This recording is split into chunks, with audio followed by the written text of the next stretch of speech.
What if the biggest shock after divorce isn't emotional? It's financial. And what if those financial struggles weren't just the natural fallout of separation, but they were being used against you deliberately? Welcome to the Joy Act podcast. This is a part of my series on abuse after divorce. And today I'm talking about one of the most common but least understood forms of abuse that continues after the relationship ends. And that is financial abuse. So a lot of people assume, I'm sorry, it still cracks me up to say this. A lot of people assume that women somehow make out financially after divorce because of either child support, spousal support, alimony, whatever you want to call it.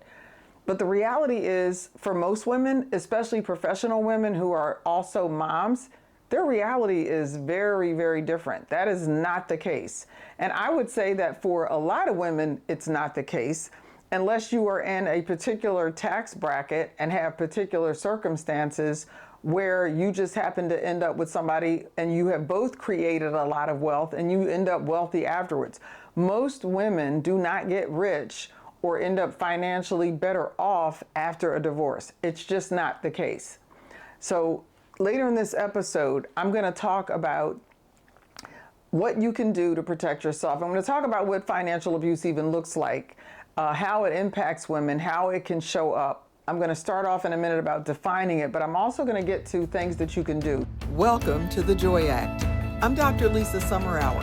Here, you'll discover how to find joy beyond divorce, because divorce is not a destination.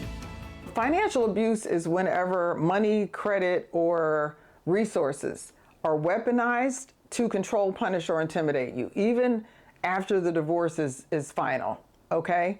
And so what you should know, what I want you to get is nearly every single woman who has experienced domestic violence, they have also experienced some form of financial abuse. The percentage is about 99%. So darn near 100%. If they experienced domestic violence, they have experienced financial abuse. So it's part of a pattern of control.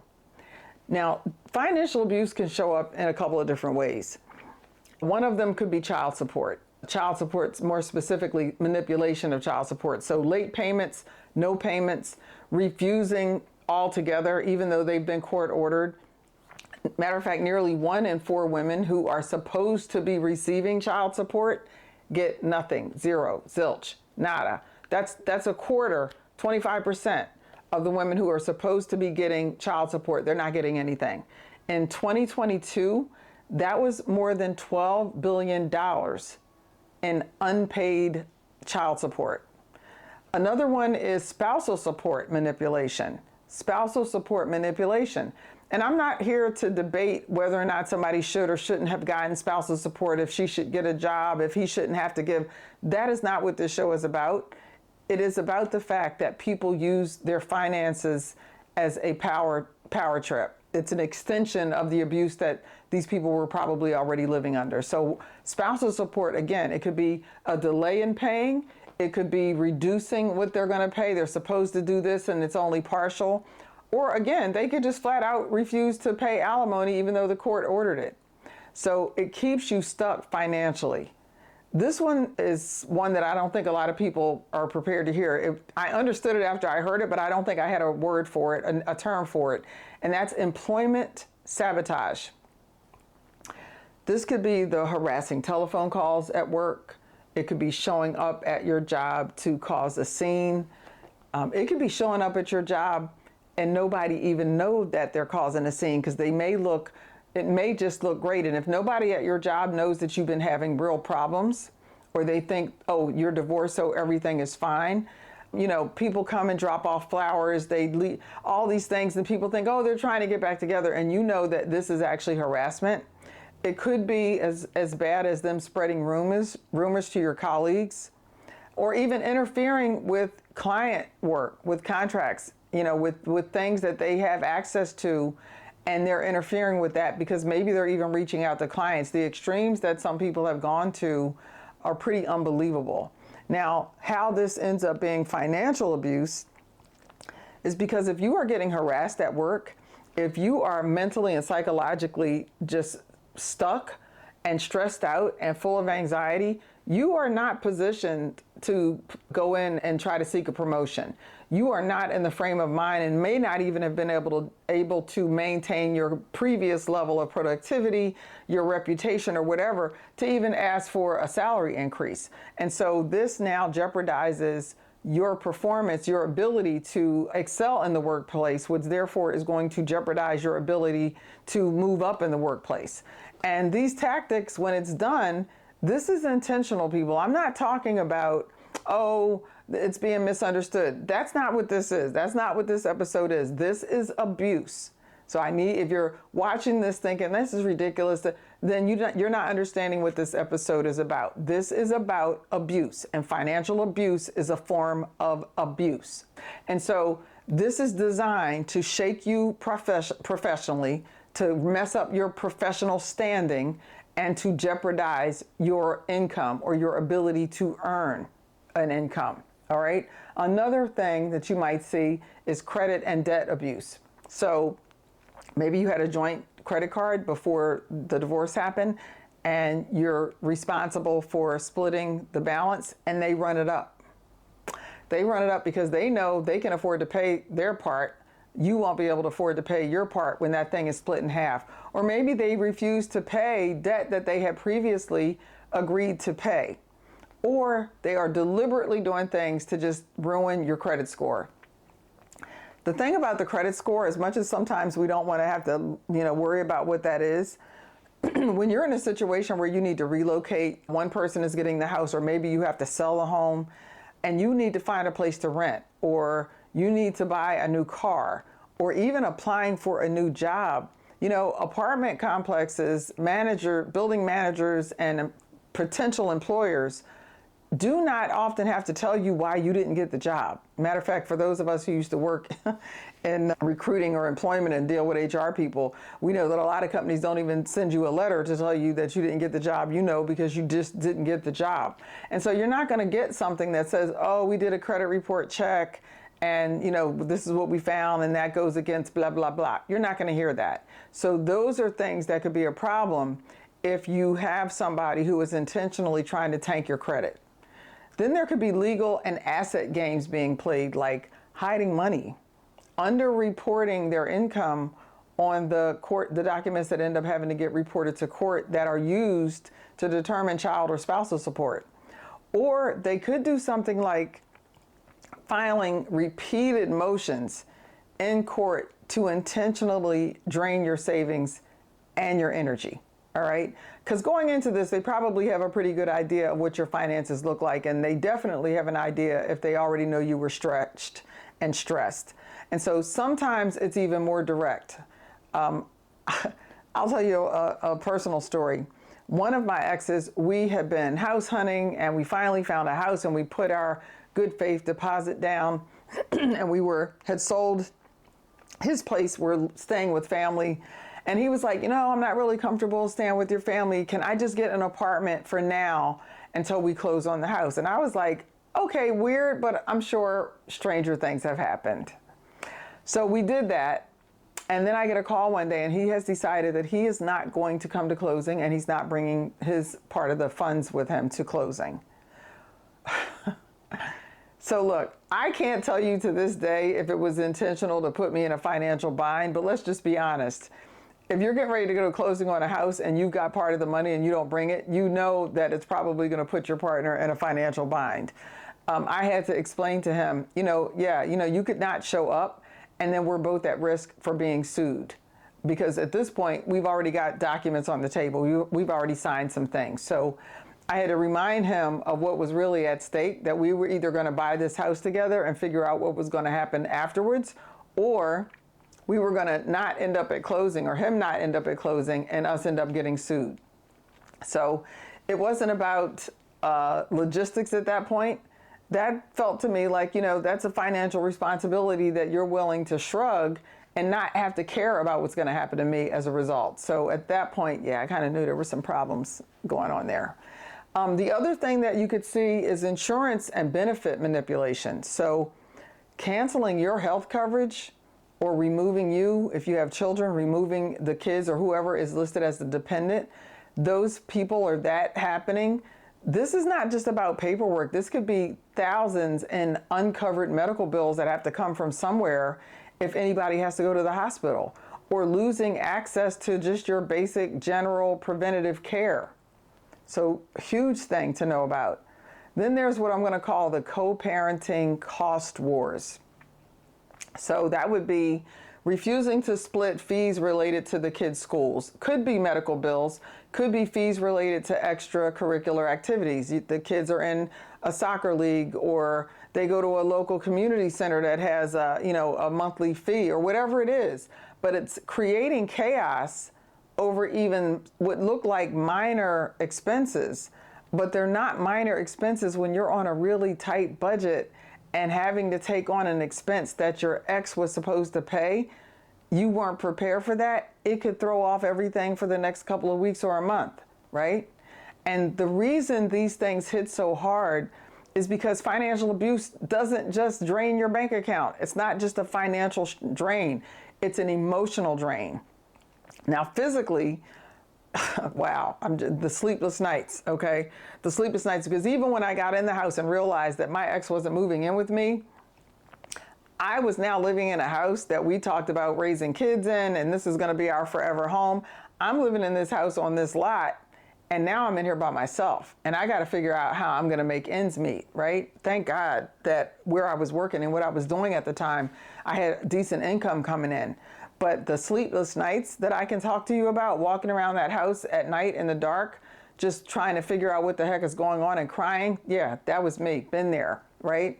Because you're worrying about how you're going to cover expenses, and the expenses that you know about are one thing, but it's those unexpected expenses, a pipe breaking. You want to put floor, replace the old bad flooring in the kitchen, or guess what? Your underground oil tank needs to be decommissioned and you need a new tank put in your basement. It's the things like that you're like, you want to be living in a house that you're proud to live in. And then there are the things that it doesn't matter whether you like it or not, they have to be done just for the general maintenance of the home. So this can be exhausting. And it follows you into your workplace. I like to say all the time, divorce doesn't know that it's supposed to stay at home when you go to work. So there's that stress and the headaches of just never feeling like you can relax, and it never seems to let up, and so it can show up professionally because, like I said before, you can have missed opportunities because you're so distracted, which means your career could get stalled because so much of your focus is on surviving, and you have this constant feeling of falling behind in your personal and your professional life. And like I was saying, it shows up emotionally, the shame of being made to feel like you can't take care of yourself. And if you have children, it's that shame of feeling that you can't provide for your kids.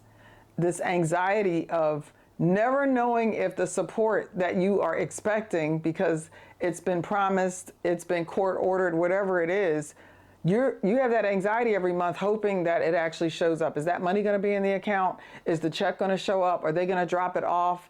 Fear of never being financially stable, not just today, but ever, is what so many people deal with. Because so it isn't just about money. It's about safety and stability and your ability to rebuild your life so that you can thrive in it, right? And so this is why I don't just talk about surviving. I do this podcast because I want to have a way to reach out to people. But my goal is to help women rebuild power, peace, and joy after divorce. And if you can experience that, then I feel like I've done my job. And if I can give you information that puts you on the path to, one, finding some sense of stability in the situation that you're currently in, because now you have a little more information, then I am ever so happy to do that. Now, another thing that you can do is you can take my complimentary self-assessment. It's my A.A.C.T self-assessment, and that stands for accountability, alignment, communication, and trust. And this is a complimentary tool where you can learn where you are in your healing journey. After your breakup, after your divorce, you can see where are you doing really well, where are you thriving, and what are some areas that you could benefit by having some support. And so the link to the complimentary assessment, self-assessment, is below. And one other thing, if this episode has given you any information that has been helpful, hit the subscribe button. I am rebuilding my subscribers after a little techno incident that I created all by myself. But anyway, if this has been beneficial to you, subscribe. And I want you to think of one person who would benefit from hearing the information that I shared in today's episode, and I want you to share that link with them as well. And that would be a blessing to me, and I would be ever so grateful and thankful for you to do that.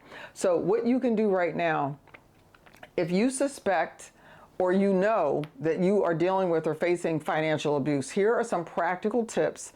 And I'm going to talk to you a little bit about why they matter. Now, before I even get into that, no, I am not an attorney. I am not a financial advisor. And I'm going to recommend that you go to one of these people or both of these people if you have them in your life. If you feel like there's something that you're not sure about, go to a professional that deals in that area and hear from them what you should do. I want you to think about opening up a brand new bank account at a new bank.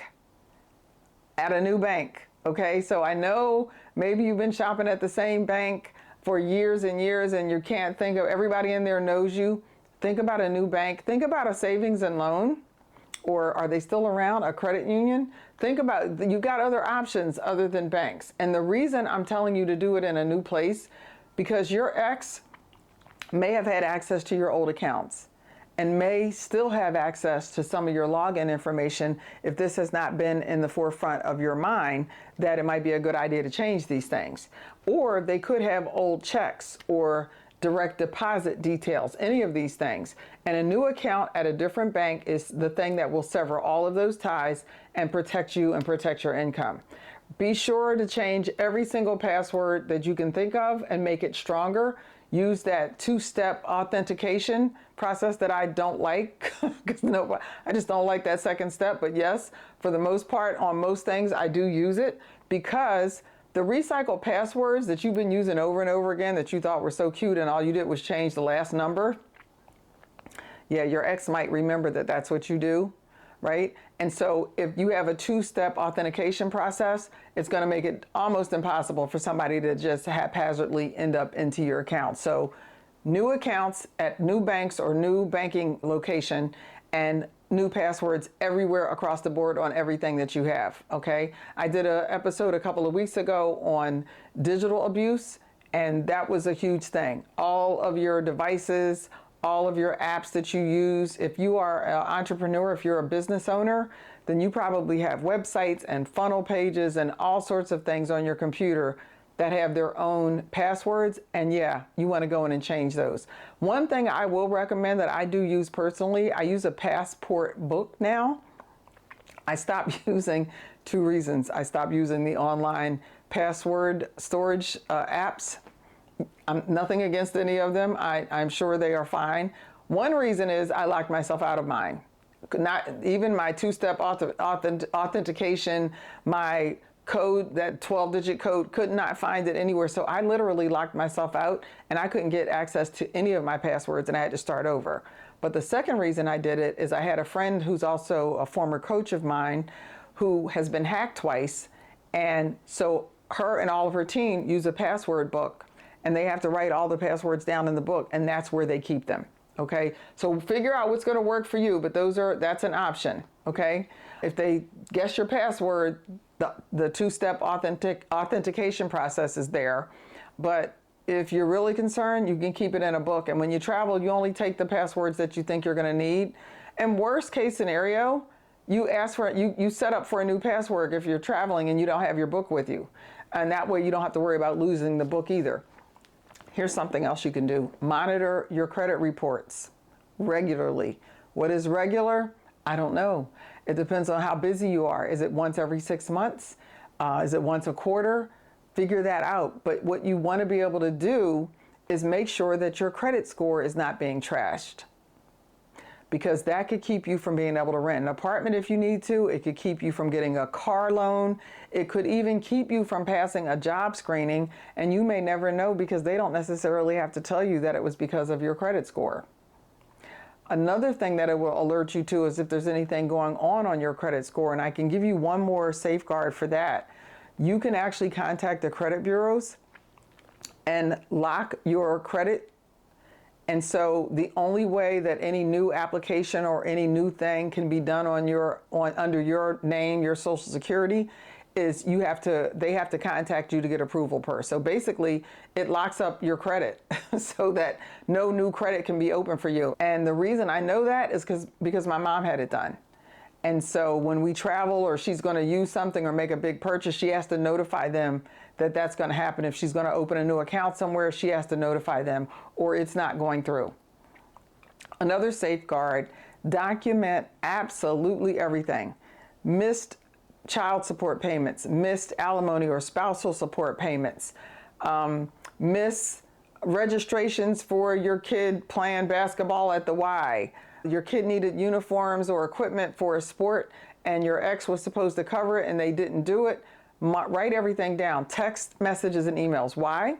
Because the paper trail is power. And if you do have to go to court, if you have to go back to a child support agency, they're going to act on evidence, not just your stories. So it really behooves you to keep a level head if you can, but if you do lose your mind temporarily, get it back and get your stuff together and document everything. Keep it someplace safe so that you'll have it if you need it.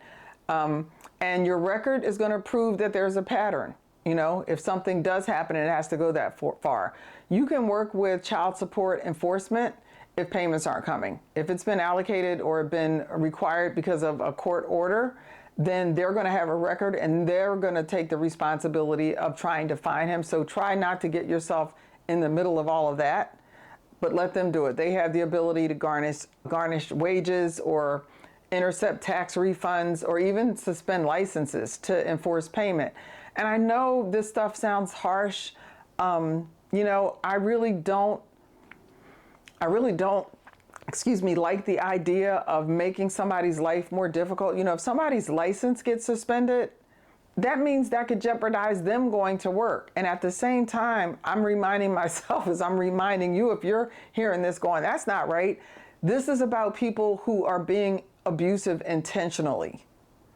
And that's really unfortunate and it's really sad that it would have to come to that. But for that 24% of people who are supposed to be getting support and the person that's sending it has just decided they're going to ignore even the court order, sometimes you need drastic measures to get people's attention. And if they have reasons why that's happening, then it's their responsibility to show up and talk about what that is, and special circumstances can be considered.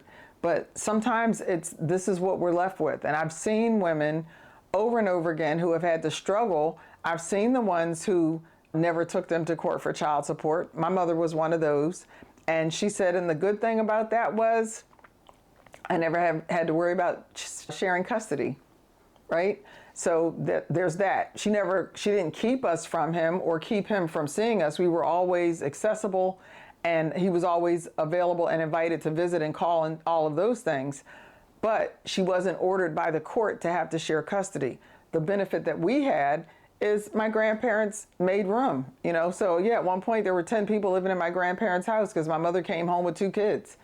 So, you know, you do what you have to do. I do want to say this again, talk to a financial advisor. And if you do need to speak with an attorney, find one who is versed in dealing with domestic violence cases. They're informed about what domestic violence looks like, because you want to get an attorney that's not just empathetic, but they actually understand from a legal standpoint of what this could look like, because every attorney is not going to know. And they're like anybody else. Every attorney is not going to be amiable to that. And so if you do go to an attorney and feel like that wasn't comfortable, that didn't feel good for me, this person, I felt like they didn't believe me, or they thought I was just being difficult, or I was just trying to get back. If you're sensing any of that, for the love of everything good in you, trust your gut. Because your goal is to get a long-range plan, not just have immediate crisis management. You might need that in the short term, but what you want is a long-term plan so that you can start getting some stability. And these professionals are able to help you rebuild your credit, protect your assets, and find some security in your future. So trust your instincts, trust your gut. If something feels off, there's a good chance it is. This is not me being paranoid. This is not paranoid precautions that I'm giving you here.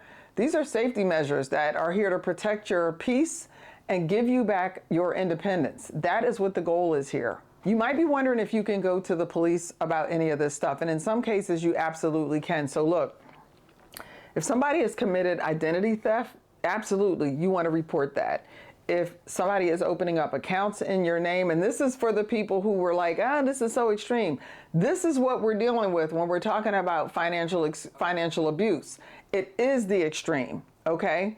I just watched a woman, I didn't watch the show, it was just a trailer to a show, and she was talking to an ex-boyfriend who was outside who had gotten access and just like cleaned out her bank accounts. So we're talking about abuse, folks, here. So if they're opening accounts in your name, if they are hacking into your devices and doing fraudulent things once they've hacked in, those are all things that are definitely reportable. And obviously, if they are making threats, those are criminal matters. So what can you do in this case? I've said this earlier, but document everything. Can't say it too many times. And it might even be screenshots of things. If you're opening up, if you have accounts that you know you're going to be closing, obviously try to print off the bank statements before you close them out to at least have the last couple of statements. But you can get screenshots, call logs, anything like that, so that it supports you if you do have to file a police report, if you need to take something to a financial advisor or your attorney. And if you're dealing with a financial advisor or an attorney, ask them what are some of the things that you should be recording, that you should be getting records of. Now, as far as going to the police, there may be things that you want to report, and they may let you file a report, but it's not anything that they may act on immediately. If that's the case, just keep the record, because it creates a record with them. And if anything does need to go further, you will have proof that you did report it to the police, okay? And at the same time, you can pursue enforcement through family court or family services or child support services. Financial abuse is much more common than most people think, and it's easier to hide than a lot of the other forms of abuse. It's not going to be something that the average person is going to notice is happening to you, other than the fact that you may be unduly stressed out. But if you already have a sense, if your gut is telling you things financially, something is not right, something is out, whether you are on the front end just starting a divorce, you're in the middle of one, you've just come out of one, or maybe you've been out of it for a while and you now are seeing these patterns, now is always a good time for you to start getting a grip on what's going on. Understand that you are not imagining this, and it is really happening, and you're not alone, okay? So look, I want to invite you again to take my A.A.C.T self-assessment. It really is a good place to start so that you can figure out what support do I need. If I'm going through something that's emotionally and mentally draining, how can I put myself in a better position so that I can move through these things with much more confidence and ease and grace and support, and be able to show up at work the way that I want to show up at work and have some help in doing all of this.